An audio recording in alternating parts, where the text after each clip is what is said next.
What I found to be extremely essential on my search is understanding the history of your surname. Realizing that the name that you carry has a meaning. Many took the names of their former masters, like mine did, or many chose their own names. Many of them created their own names. They took on a name of someone that they were connected to in their past. They might have taken a name of their former slave owner, or if they were aware of who their parents were during slavery, they might have taken on one of their names. Or in some cases, they might have got creative and used their first name as their last name. For example, so in Greene County, there's a community called Snotty. And the land was owned by a man named Dr. Samuel Snotty. He owned a lot of enslaved Negroes. So he owned one particular Negro by the name of Nimrod Snotty. And Nimrod knew that he was not related to any of the other enslaved Negroes because he was bought later. So when he married and had children, what he did was he gave his children his first name as their last name. So his oldest daughter, instead of being Frances Snotty, became Frances Nimrod.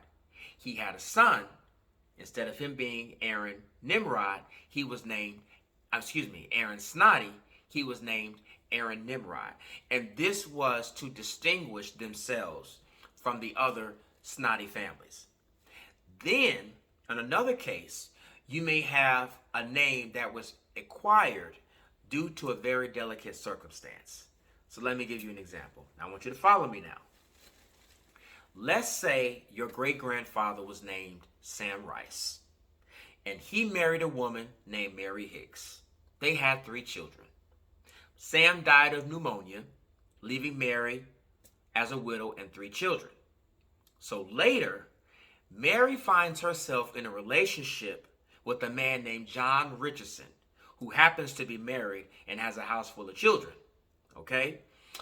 But together, John and Mary have 4 children of their own. Now, legally, because Mary is a Rice by her first husband, all of her children will bear the name Rice. Even the second set of children she had by John Richardson. Okay? Now, your grandmother was the firstborn child of John and Mary. Her name is Gertrude.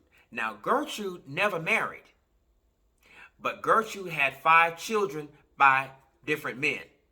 But the man that she had your father by was named Jake Hill. Okay? Now, of course, they were never married. So, your father, who happens to be named Wesley, will bear the name Rice instead of Jake Hill. Now, your father, Wes Rice, marries your mother and has children, and now you're born.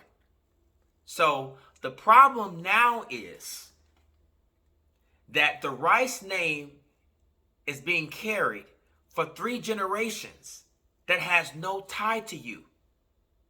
Okay? None whatsoever. You maintain the name Rice because that was the name that was given.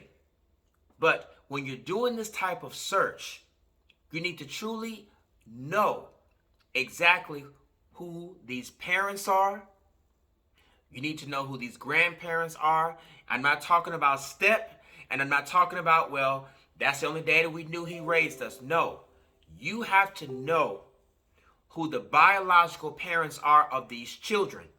Because when you start getting these DNA matches and you're looking and you're seeing that, well, I'm a Rice, but there are no Rices in your DNA.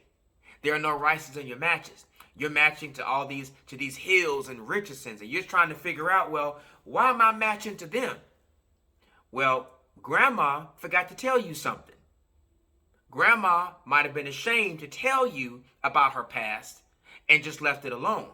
But now you're the one that's paying for it because you're trying to figure out who you are. But you don't know who you are, and you won't know who you are unless you understand the truth. Understand the history of your family name.